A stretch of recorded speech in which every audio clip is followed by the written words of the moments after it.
Okay, now that we're finally done talking about the product red iPhone 8, let's talk about more color options for different iPhones. The biggest leak going around right now that there is a blush gold iPhone 10 in the works, given that the FCC actually leaked it themselves. For those of you who don't know, in order to get your product approved, you have to send prototypes or specific versions or dummy models of your product to the FCC, so someone at this branch of the government was able to take a picture of it, post that online. Now people are bouncing it around all over the place, which confirms everything people were thinking of like before the 10 even came out. I remember people saying iPhone 10 is going to come in 3 colors, space gray, silver, and gold. Or back then, at least, a lot of people were referring to it as copper, which I thought was interesting. And then, yeah, obviously when the 10 came out, that color wasn't there. There's a reason, though, I don't think it's coming out. Some people on Twitter were pointing out like, well, Drew, you just got a new Red 8 Plus. Apple conned you, dude, because the iPhone 10 in blush gold is also about to drop. I don't think so. Given that you can't sell the iPhone 10 until the FCC approves it, my guess is that the FCC has owned this blush gold 10 for a long time and kept it secret. This is not something that is just now being brought up. This is something Apple originally had planned. However, if you do recall back when the iPhone 10 was first going into production and any bit of leaking information we could find got 10-minute videos before that iPhone 10 came out, people were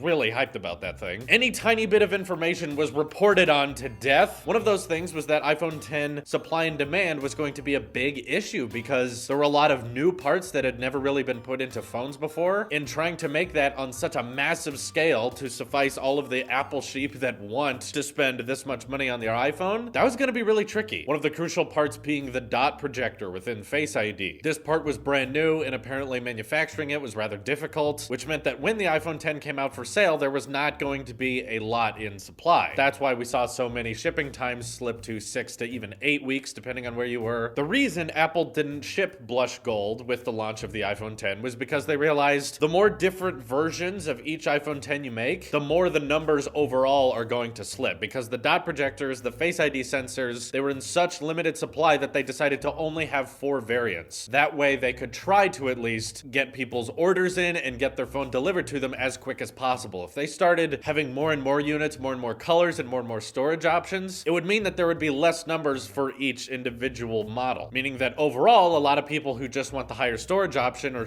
people who just want standard space gray, standard silver, those people would likely have to wait a lot longer because there's less Face ID sensors to go around. There weren't enough parts available at the time. So for the people curious as to why all of a sudden iPhones now only have 2 storage options, especially with the 10 and 8, it's 64 gigs and 256. Back in the old days, they used to have 3. That was because parts were a bit more plentiful, so it is possible they may go back to having 3 storage options. Now that we're seeing Face ID sensors are getting easier to manufacture, they're catching up on delivery times, and the manufacturing of the iPhone 10 now is just not as hard as it used to be. So that brings up the question for a lot of people, why don't they just release blush gold alongside the product Red 8 Plus? Does this mean that a blush gold iPhone could be released very soon? I'm not gonna say it's impossible, because originally when people were saying that this was about to drop, I had my doubts. I was like, no, it's too late in the cycle. It's April. Last year they did it in March, but they went ahead and did it. So I'll never say it's impossible, but I don't find it likely because I think Apple continuously, as I've brought up before in this channel, is gonna have a hard time getting people to switch to a new iPhone every single year. And there's a growing pattern whenever Apple makes a S model of a phone, not a full design upgrade, but just a refinement of the last one. And I think that's what we're really gonna see in 2018. A refinement of the iPhone 10 with, of course, the big change being the 10 Plus coming out, a larger model and perhaps a more budget model that still has Face ID in the bezel-less design. These are still going to be refinement upgrades. It's not going to be as big as a change as iPhone 7 to 10 was. That was a big change for a lot of people. So personally, I think they had that blush gold ready. They tried it out. They made that color option that we saw the FCC leak. And even a good friend of mine, iUpdateOS, brought up a great point in his video about this topic. The fact that depending on which iPhone 10 box you get, there is a default dynamic wallpaper, and Apple had 3 of those. If you have an iPhone 10, you can look in your wallpapers. There's 3 different dynamic wallpapers that are exclusive to the 10, not 2. And his very accurate, and I say clever guess, is that that third option that's kind of a yellowish green tint, that was likely what was going to be the standard wallpaper on that blush gold 10 if it came out. But in order to get more phones out as fast as possible, they didn't make that many variants of them. Like I said, only 4. 64 gig, 256, and then 2 different colors. But anyway, what I was saying earlier was every time Apple makes an S model, a refinement upgrade like the iPhone 5S or the iPhone 6S, usually they add one other color option so that you can buy that one and tell other people, hey, this is the 20 2018 version. Because for a lot of people, like buying this year's 5.8-inch iPhone, if you get space gray, it's going to be kind of hard to tell if it's a new iPhone or not. So a good way to differentiate a brand new iPhone from a year-old iPhone is providing a new color. For instance, you could not get the original iPhone 6 in rose gold, but then when the 6S came out, you added that new rose gold color. So now if you saw someone with a rose gold iPhone, you knew that's not a 6, it has to be a 6S. Similarly, when the iPhone 5 came out, there was no gold option, but then if you upgraded to the 5S, now you had that option of getting it in gold. So my guess is that with this year's lineup of iPhone, whatever they decide to call it, I just like referring to them as the 2018 iPhone because it's the iPhone 10 Plus, which, you know, this is a Plus model iPhone, and if we make it more like the 10, it becomes a 10 Plus. So this is the iPhone 8, iPhone 10, 10 plus 8, 18, confirmed. It's 2018 iPhone. It's perfect. Lines up with the year, edition, and everything. Anyway, the 2018 iPhones will have that blush gold option so people can buy that and go, yes, now people can notice that this is the newer upgrade, even though most of the changes are likely to be internal. And I have to just say, while I'm talking so much about color options, I still think it's awesome that Apple is going forward with the black bezel trend. That blush gold iPhone, while I'm not really a fan of the copper gold look, still looks really, really neat because they went with the black bezels on the front. I'm hoping Apple applies that to the new iPads that are coming out this June because they're likely to have Face ID, which means that if they had white bezels, not only would there be a dot for the EyeSight camera, there would be 4 dots for the dot projector, the IR sensor, and the camera, all those things that we have in our Face ID sensor. With a white bezel, that would look pretty ugly. So I'm hoping that 2018 becomes the year of switching everything to dark bezels. It contrasts super, super nicely with really any color on the back, whether it's red or blush gold. So in regards to that new color that many of you think is about to come out, I think they're saving that. They're gonna wait till the new iPhone comes out. That way there's a noticeable differentiating color that's like, oh, he has the 2018 iPhone, you can tell. I still don't think though they're gonna release product red iPhones with the launch of a phone. It appears that Apple wants to make this kind of an annual tradition to see that slow decline of iPhone sales throughout the year. But if we release a product red version right here, we'll have a little bit of a spike. So I'm guessing that they're likely gonna keep releasing a product red version of iPhones in the March to April era of every single year. But anyway, yeah, I'm really excited to see all the different variants of iPhone 10s that'll come out this September, and I think they all look really, really cool. Let me know what you think of the phone color you desire, and what colors do you wish iPhone would add? Let me know in the comments below. This is your Apple Sheep here, and I will see you in the next one.